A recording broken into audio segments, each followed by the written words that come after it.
Hey guys, Dan here with Battlefield Curator.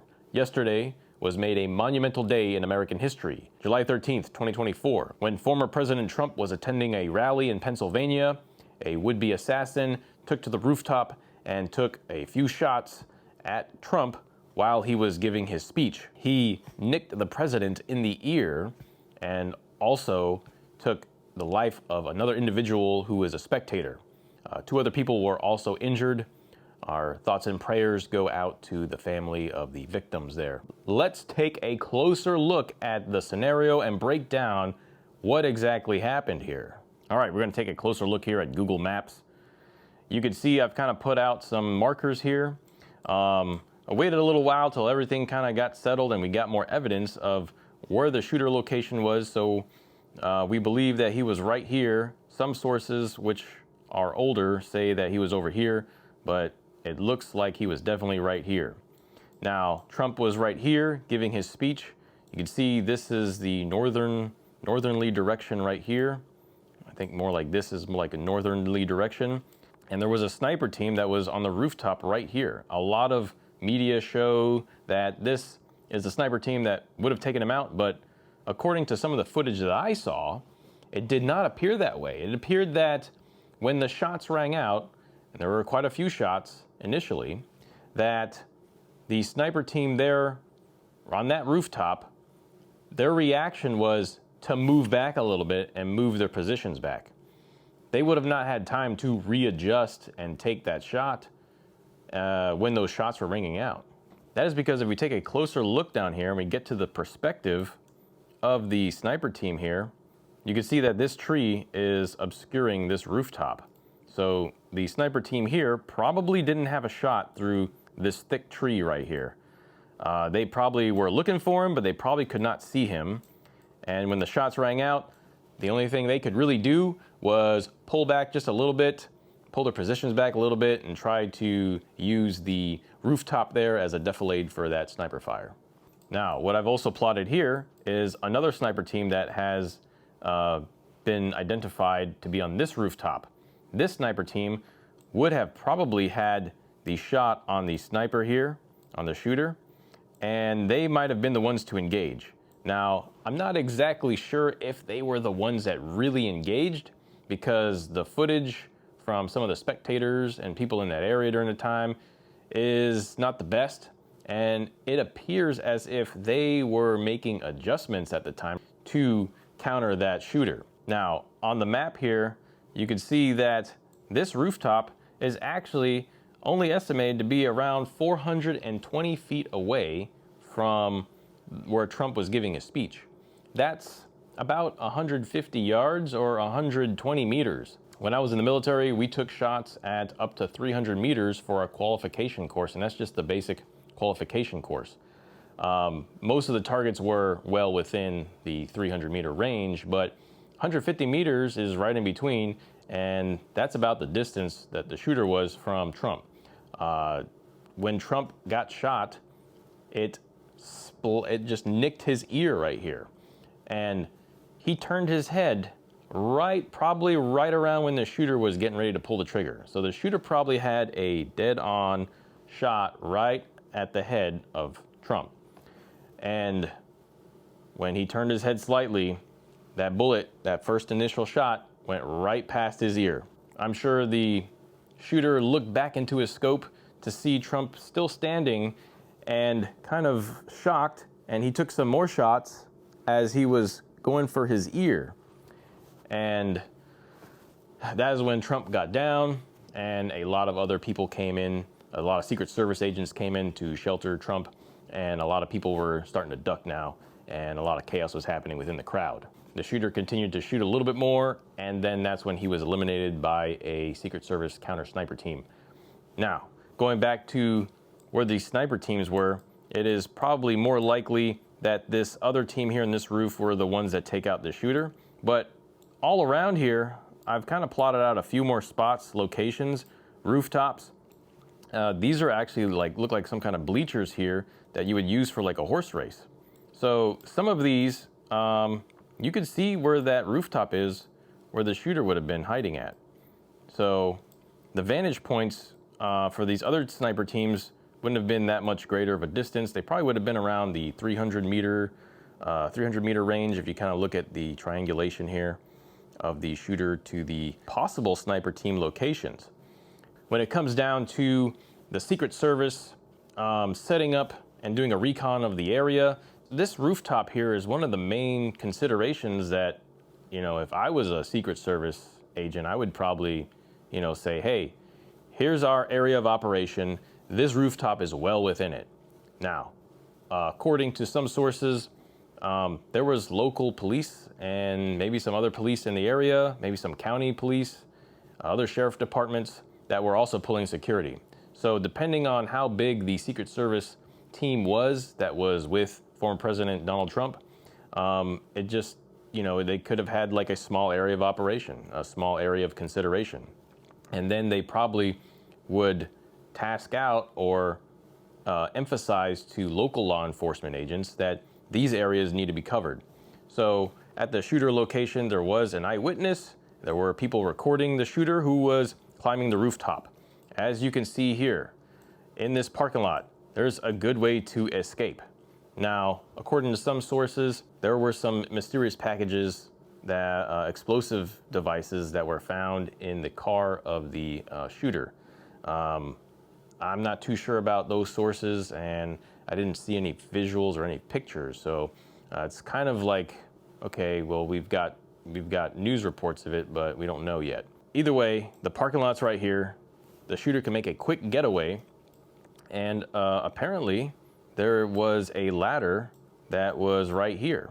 Not only that, but if the shooter had a parking spot early in the day and was just kind of waiting and had a nice up-close parking spot, he could have easily walked in here without being noticed and walked up this ladder and got to this rooftop where he would have crawled up over this roof here.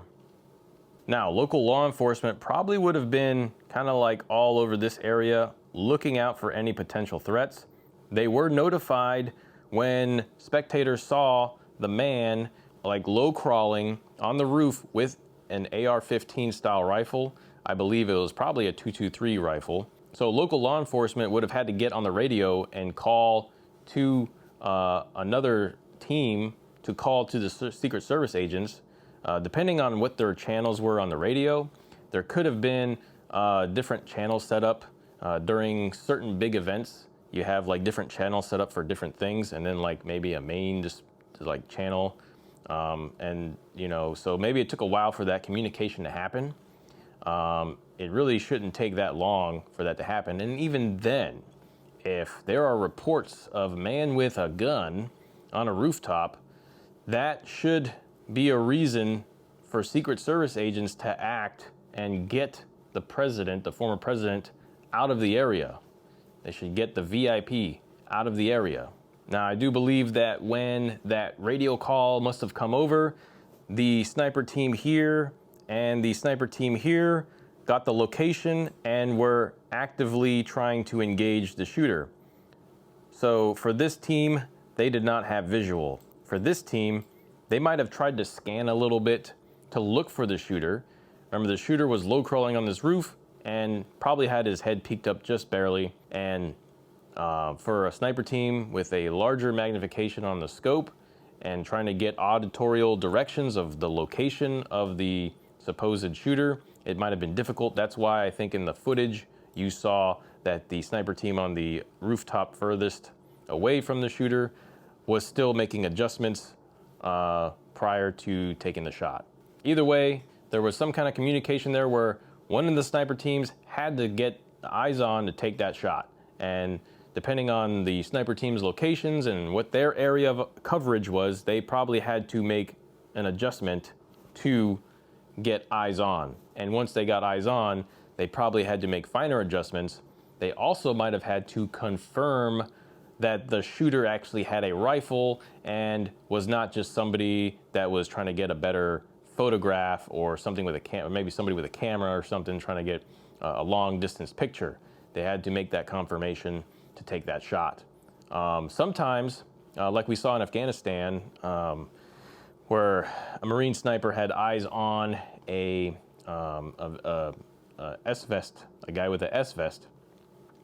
Sometimes there has to be a higher level of authorization to take a shot. Now, that is all according to the rules of engagement of the certain agency or the police department. What are their rules of engagement when it comes to engaging in somebody? Now, you know, if somebody's got a rifle and they're at a rally and they're on a rooftop, you know, automatically that should be a, hey, I'm going to take this person out. There's no way that somebody should be crawling on a rooftop with a rifle to get a shot at anybody during any event.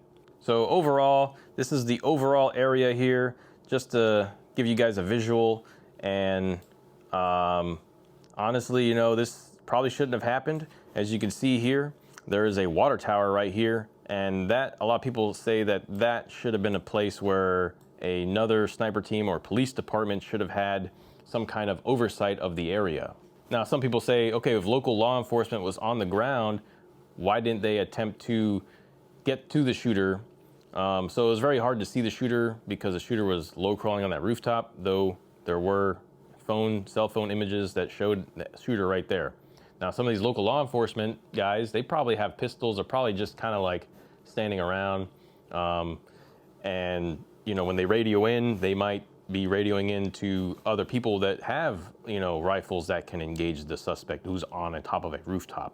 And for local police departments, taking a shot means there's probably going to be some kind of investigation into why they took their shots they did. So if you're a local police department guy, you probably would have had to try to climb that roof to get to the shooter. Now, the shooter can probably hear you if you're trying to get to that rooftop, and by that time, it probably would have been too late, but it could have been some way to stop that shooter from doing this. So who was the shooter? Why did he do it? That's the big question. Why did he do it? There is some video evidence out there that the shooter, who was identified as Thomas Matthew Crooks, was bullied. He had some kind of experiences throughout high school where he did not fit in with his classmates and he was made fun of. So we could assume that he might have been going through some mental disorder. We also know that he was a registered Republican, which means that he could have probably voted for a different candidate to be in the primary Republican election. There's also some evidence that he donated to the Democratic campaign, and that was, I think, during the 2020 election. You got to remember, at the time, maybe he didn't like Trump. Maybe he wanted change. Maybe he wanted to do something in order to change what was going on currently. Maybe he was swayed by media outlets, all the news going on, that Trump was a really bad guy. And a person that is being bullied, he probably saw Trump as a big bully. And maybe he had some kind of animosity towards him because of that. Now, this is all speculation. Of course, no one really knows the main reason unless there's some kind of manifesto out there. But you know, maybe he didn't want Trump to be the Republican nominee, so maybe he registered as a Republican to get somebody else in that position, because maybe he thought that Biden wasn't doing a great job either, so he wasn't gonna vote for Biden to get reelected. Either way, we don't know the motive here, and it's kind of hard to speculate at this point in time, unless there's any kind of evidence. And I'm sure the family is going through a lot, so my prayers go out to them. Also, there was another interview with somebody that said that he had tried out for the rifle team in high school and did not make the cut. So there's also that as well. He might have had some kind of marksmanship training or marksmanship, but maybe due to just some red flags, maybe due to just, you know, poor marksmanship abilities, he was not selected into that class. Some people say that maybe it's another conspiracy. Maybe he was put in there to do something, to change history forever. I'm sure some things will come to change for Secret Service, for law enforcement agencies, for protecting VIPs. With that being said, I ask that you pulverize that like button and subscribe if you haven't. Let me know what you guys think in the comment section. What information have you found out? What are you speculating? And as always, be sure to learn history and curate history. Make it a great day.